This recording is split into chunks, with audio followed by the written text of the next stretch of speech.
Welcome to Asphalt Talk, a podcast by and for asphalt professionals. Join our expert hosts as they tackle real industry issues to pave a smoother way for asphalt suppliers and producers. This podcast is sponsored by MAPA, the Missouri Asphalt Pavement Association. Founded to promote quality and accountability, MAPA has been serving the asphalt producers of Missouri since 1990. And now a public service announcement from our sponsor, May Create Design. Google Translate doesn't work for web designer to paving company translations. You say hot mix and it thinks you're talking about the latest snack craze. Wouldn't it be nice to work with a designer who knows the difference between binders and bitumen? Work with folks who have been speaking your language for the past 17 years. Visit maycreate.com. That's M-A-Y-E create.com. Because if you think your website sucks, so does everyone else.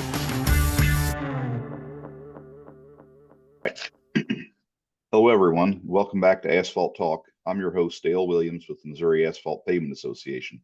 Today, we're sitting down with Lieutenant Colonel Jason Harris, a highly decorated Air Force officer, leadership expert, and keynote speaker for the 2026 MAPA annual meeting on January 6th.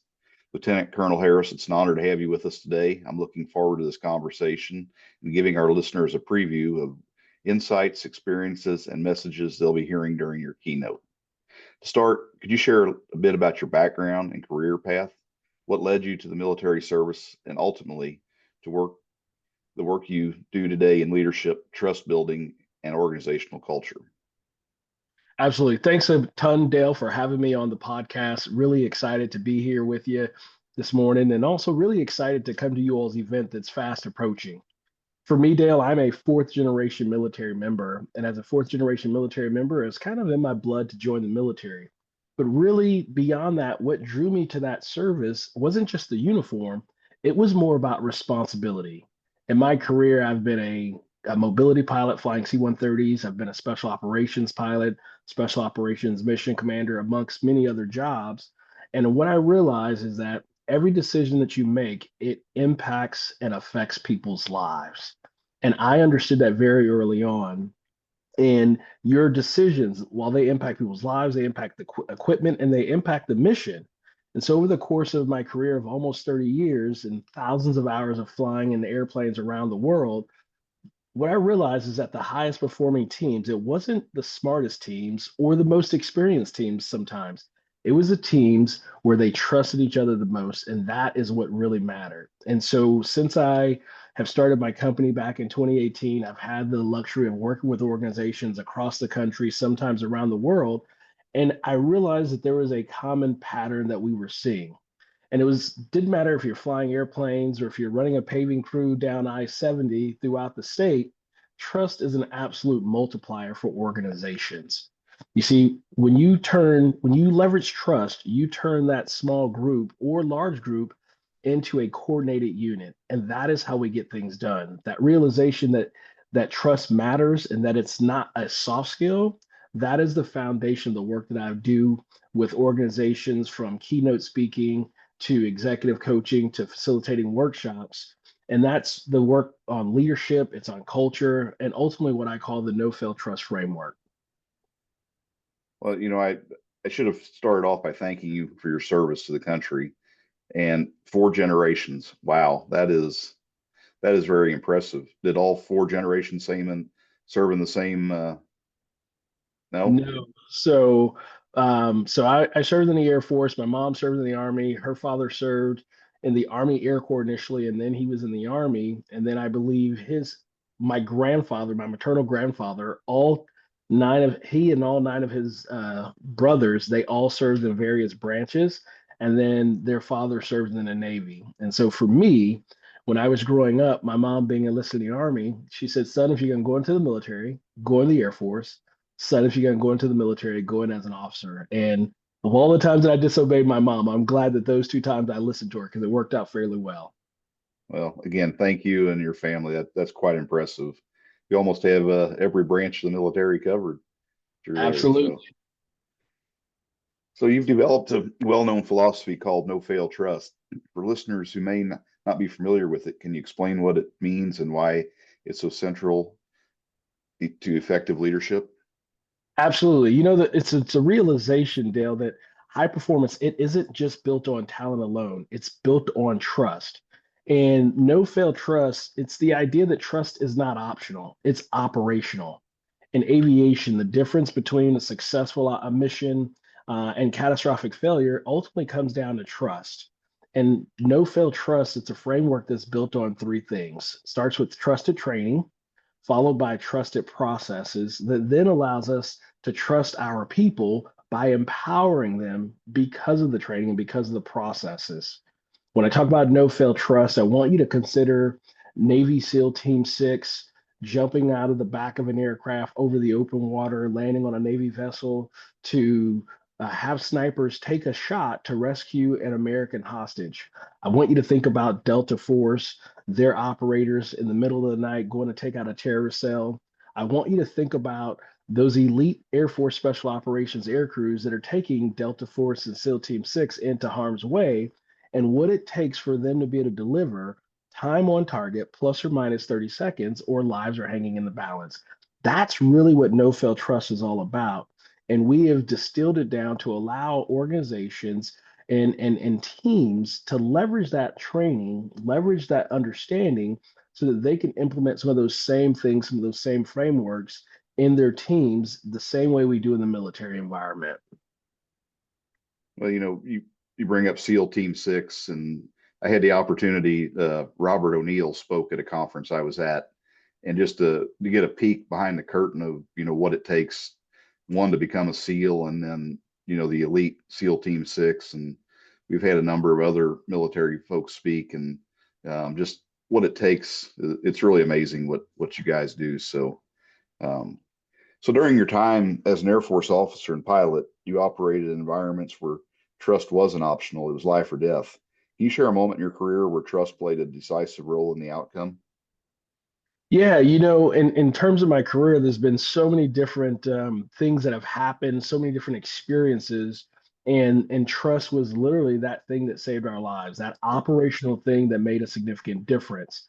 And for me, I recall this one moment where I was in combat. I was flying over Iraq in special operations, and I had a crew of people in the back of the aircraft doing a mission, and we were coordinating with the team on the ground. And in that moment, we realized that there was an aircraft that was flying directly towards us into our airspace that we had no contact with. And in that moment, we started trying to coordinate to figure out how do we connect and contact that aircraft. Turns out it was a remotely piloted aircraft. It was about as actually is a little bit larger than the aircraft that we were in. And if we didn't get the problem solved, that aircraft would have impacted us. And in that moment, I had to max perform the aircraft. And so there was a level of trust that had to happen with myself and my skills, the other pilot, their skills, the crew in the back of the aircraft, and what they were coordinating to maintain our eyes on the targets on the ground. But then also for them to trust me, the pilot, to get us out of that situation where we could walk away and live to fight another day. And in that moment, it's a realization that there was trust all around. And also the other piece to understand is when we talk about this idea of no fail trust, the idea of trust and it being operational, there's two sides to it, Dale. The one side is the functional side. That's your skill sets. Can you fly the airplane? Do you know how to lay asphalt? Do you know how to run a team and a crew and all the pieces of equipment? And then the other side of that is the relational side of trust. What kind of relationships have you built? And are they built on a foundation of trust so that when the fit hits the shan in the middle of the night, you know that that person is going to be able to take care of you and take care of the team and get the mission done? Your comment about relationships, and that's really a big part of what we do here as an association. The event you're going to be speaking at is a opportunity for, the paving contractors to build relationships with the DOTs, because we're trying to build the work. The DOTs, representing the government, making sure that they deliver what they want. And I think when we have a relationship, when things go south, we can work through it much better. And it really comes down to trust. So I really appreciate that comment that you just made there. So many of our MAPA members lead teams in high pressure, high consequence environments, not in a cockpit, but on construction sites, in plants, and on busy highways. What lessons from military aviation translate most directly to civilian leadership and teamwork? Yeah, great question, Dale. One of the things that I would say, there's a whole lot of different terms and phrases that we use in aviation, but the one that jumps out immediately is aviate, navigate, communicate. When things go south in the airplane, when we get the red lights that are saying that something is going horribly wrong and it could be catastrophic, we abide by this mantra: aviate, navigate, communicate. Stay focused and flying the airplane. Keep the shiny side up. Then once you understand that you're flying the airplane and you've got control of the situation, then you start navigating. What's next? Where do we need to go? And how do we get to the nearest suitable landing surface? And then we start communicating with the folks on the ground, the folks outside of the aircraft and other entities to help us figure out the rest of the problem. And I think that applies with your crews and the folks that are going to be there at your meeting, because they have to stay in control of the situation at hand, no matter how challenging it is. They have to prioritize those critical tasks first. And then in the world of asphalt, in the world of what you guys are dealing with out there in some of the most dangerous environments in the middle of the night at times, safety is the priority. So safety first, production second, and then everything else follows that. And so I would say aviate, navigate, communicate will be very much applicable to the folks there in your organization. I'd also say that standardization, it saves lives. As pilots, we don't follow checklists because we don't know what we're doing. We follow the checklist because we're professionals. When we follow the checklist, that way we don't have to guess because things are standardized. And the third thing that I would say that's very applicable to your membership is that trust is a competitive advantage. A lot of times, again, people think that trust is a soft skill. No, it's a hard skill. It's a competitive advantage. When you got your foremen, your operators, your truck drivers, plant managers, and various people within the different aspects of what you all do, when they trust each other, the work flows, production increases, mistakes they decrease, the safety factor increases exponentially, and quality overall increases. Things get faster and they get safer at the same time. And so, what I would just say, to really put a pin in it, Dale, is operational excellence is just trust in action. Great. So your message emphasizes personal accountability and ownership. How do you encourage teams and individuals to embrace accountability without creating fear or blame? That's a great question. The idea of fear and accountability. One of the things that I'll talk about in that keynote is that you have to create a culture. Everybody is responsible for the culture that they're creating. And at times, what we see is people are creating a compliance culture. Shut up and color, do as I say, versus a commitment culture. When you're creating that commitment culture, you're creating a culture that is based on trust, that is based on accountability. And what I like to say is that accountability without trust, that's punishment. Accountability with trust, that's performance. And so in the aviation world, what we do is we have a what we call a debrief culture. And in that debrief culture, it's not about blame. It's about understanding what role we have, understanding who's accountable for what. And the goal ultimately when we're debriefing is to learn.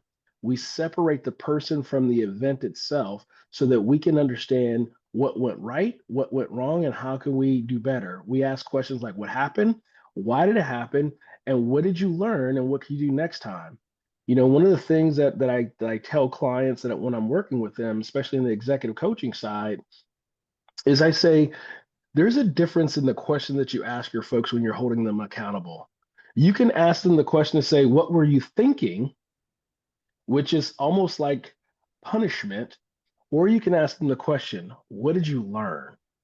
That's a distinctive difference in terms of accountability that is out of a position of trust versus accountability from a position of fear. And at the end of the day, accountability, it shouldn't make people afraid. It should make them better. Wow, that's great advice. I really like that. So when you speak to organizations around the country, what are the most common leadership challenges you see today? And what advice do you give leaders facing those challenges? Well, there's a few things that we're facing right now in the current environment. There's the speed of change, there's communication breakdowns, and there's burnout and there's disengagement. And so, in these three challenges on the speed of change, leaders, they're being forced to adapt faster than their systems allow. They're being forced to adapt to innovation that is happening when it comes to AI, when it comes to new and different technologies. And then they're also being forced to adapt as it pertains to the workforce. There's some studies have shown that there are four generations in the workforce. And so that senior generation, there's a disconnect with that junior generation and vice versa. And so there, that second piece that I talk about, that second challenge, the communication breakdowns, people are assuming clarity instead of confirming it. I get to see that even at times with my own team where I make an assumption of clarity, but I didn't make it clear that they should have done X, Y, Z. And I see that often with organizations that I work with, that communication breakdown, there's no clarity, there's no understanding, and then there's a lack of expectation management. And so we have to be more clear in our expectations that we set. We have to be more clear in how we communicate, and we have to also understand how to better and best communicate with each other. Your generation communicates differently than my generation, which communicates differently than the youngest generation coming into the workforce. It doesn't mean that one is better than the other and that one is right or wrong. It just means that we communicate differently. And ultimately, we have to figure out, how does the other person communicate? And if I understand how they communicate, then I can understand how to connect with them and how to provide a level of clarity that they need to be to get the job done. And then the last one, that burnout and disengagement. People aren't just leaving jobs, they are leaving environments and cultures that lack trust. And so we have to create that culture that actually invites people to want to stay, to want to contribute, to want to be held accountable to the standards that we've set in that organization. So what I would advise people, slow down, create the clarity that's necessary, reinforce process discipline, and show them the reason why you have that process discipline in place. And never underestimate the power of recognition. People want to be recognized for the things that they're doing. And then people, they perform longer and stronger when they believe that their contributions matter. At the end of the day, it comes down to this fundamental idea, Dale. Leaders, they don't remove pressure. Like they can't remove the pressure that people feel. But what leaders can do is they can create clarity and they can create that culture of trust. Okay, so you've flown thousands of hours of trained. I'm sorry, you've flown thousands of hours, trained countless air crew members, and led teams through critical missions. Looking back, what experience had the biggest impact on shaping the leader you became? In terms of shaping the leader that I've become, flying thousands of hours in the cockpit, but then also learning from people outside of the cockpit. I've learned a lot from people that worked for me or that were lower ranking than me in terms of how to best treat people, how to set people up for success, and how to ensure that we built a level of mutual trust. And then I've also learned from those folks that were not good leaders, unfortunately. And there are a lot of lessons along the way that I could capture and say, I never wanted to make someone feel the way that person made me feel. And so those are probably the lessons that actually stick out more in my mind across the course of my career. There was one time, Dale, where I was in a combat mission flying C-130s in Iraq, and the particular commanding officer, he came out with a level of arrogance, a level of ego, and it was all about compliance instead of commitment from his perspective. And unfortunately, he almost got myself and my crew killed one day because of his arrogance and because of his ego. And what I walked away, the learning lesson I walked away from that, Dale, was one, I never want to put people's lives in jeopardy. Two, I never want to make people feel like they don't have a say so. And I never want to disrespect people in the midst of them actually trying to be good and perform their jobs. And so there's a ton of lessons I've learned along the way, but that is one of those ones that stick out. And it's those lessons that I learned from those people who didn't understand leadership. They only wanted to operate from compliance. So, for those joining us at the MAPA annual meeting, can you give a high-level preview of the themes or key takeaways you plan to share in your keynote? Yeah, in terms of the keynote, again, I'm really, really excited. I've done quite a bit of work in the construction industry, the concrete, asphalt industry. And in that keynote, I'm going to be talking about my no fail trust framework, that trusted training, trusted processes, trusting people. by empowering them through training and processes. We're going to spend time talking about culture and what kind of cultures you're creating and that you're cultivating. We're going to spend time talking about leadership. There's three types of leaders, or three types of personas. There's the leader, there's the manager, there's the boss. So we'll spend a little bit of time in that. And then we'll talk about what it means to be prepared and falling to the level of your training by way of a story where I'm talking about jumping out of a perfectly good airplane at 18 years old. And so that keynote is going to cover quite a few things. It's going to have some awesome stories in there. And then I'm going to make space to be able to have people, allow people to ask me questions based on the conversation that we're having. And so get ready for high impact, high intensity, full throttle storytelling with some solid lessons and some solid takeaways that they will be able to act on immediately from that keynote. So you built a reputation as an engaging and inspiring speaker. What's the core message you hope attendees walk away with after hearing you speak in January? You know, the core message is trust is a competitive advantage. And beyond that, Dale, is you don't need a cockpit to lead like a pilot. You don't need to be in special operations to operate like a high performance special operations team. You have everything you need right now at your fingertips. It's just a matter of what you're going to do starting now to create that environment, to connect, to communicate with people and build trust. Because again, trust is absolutely operational, and that will take you to the next level with your team and in the business and how you operate. And you will see success in your organization if you leverage that. So before we wrap up, is there anything else you'd like to say to our listeners, especially those who will be hearing you live at the annual meeting? Yeah, I'm super excited to be joining you all for this annual meeting. I look forward to shaking as many hands as I possibly can. Dial in, come in, show up. And again, I'll be hanging out, looking forward to meeting everybody. If you want to check me out beforehand, feel free to go to my website. If you want to ask me a question beforehand, feel free to shoot me an email at jason@nofailtrust.com. And super excited to see everybody here coming up real soon at the event. Well, thank you for listening to Asphalt Talk, the podcast by and for asphalt professionals. If you enjoyed listening and learned something, please leave us a review. Your review will help us connect with other professionals like yourself so you can keep the conversation going. 1992 called, they want their website back.